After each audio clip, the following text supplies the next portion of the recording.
না পারলে নাই। এই তো রাফতা রেডি হয়েছে, এখন স্কুলে যাবে, ব্যাগটা গুছিয়ে নিয়েছে, সব কিছু রেডি। আজকে টিফিন বানাতে একদমই পারিনি, কারণ ঘুম থেকে উঠতে খুব বেশি দেরি করে ফেলেছিলাম, যার জন্য টিফিন বানার সময় হয়নি। শুধু কয়েকটা লিচু দিয়ে দিলাম আর বলতেছি যে কিছু একটা কিনে খাওয়ার জন্য দোকান থেকে। তো মানে যে যার সাথে যায় ওর নানুর সাথে, তো নানু নাকি লেট করে না, সেই জন্য বলতেছি আম্মু যে টিফিন কীভাবে কিনবো। বললাম যে একটু কেক টেক বা কিছু একটা কিনে নিলে তাহলে একটু ফলের সাথে খেতে ভালো হবে, কারণ আমি উঠতে উঠতে প্রায় 7টা 7:30টার মতো বেজে গেছে। এখন 7:25-এর মধ্যেই মানে তাড়াহুড়ো করে একটু রেডি হলো।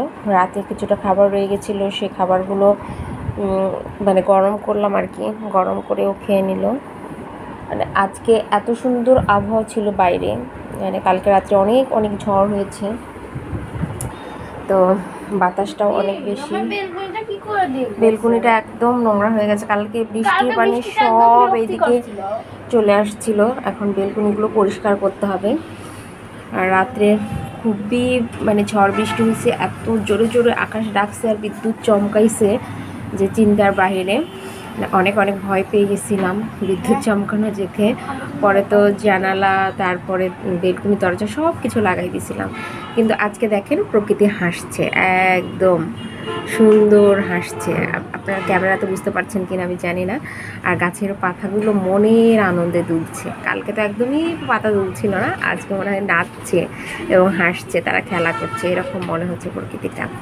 তো অনেক ভালো লাগছে এরকম একটা আবহাওয়া, এরকম একটা প্রকৃতি দেখতে। দেখেন পাতাগুলো এত সুন্দরভাবে দুলছে আর হাওয়াটা আসছে, ফুরফুরে হাওয়া, মন প্রাণ সব যেন জুড়িয়ে যাচ্ছে। যাই হোক, রাফতার স্কুলে যাওয়ার সময় হয়ে গেছে। আর বেলকুনিতে আসলে রাফতার এই গাছগুলো দেখলেও খুব ভালো লাগে। অনেক অনেক গাছ, এখানে অনেক অনেক গাছ, প্রতিদিনই গাছ লাগায়, প্রতিদিনই গাছ লাগায়।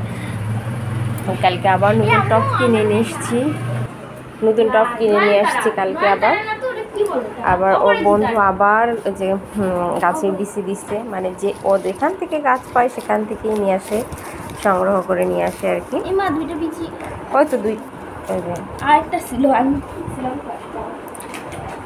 তো যাই হোক, সবাই ভালো থাকবেন আর ওর জন্য একটু দোয়া করবেন সবাই। আজকের মতো বিদায় নিচ্ছি, আল্লাহ হাফেজ।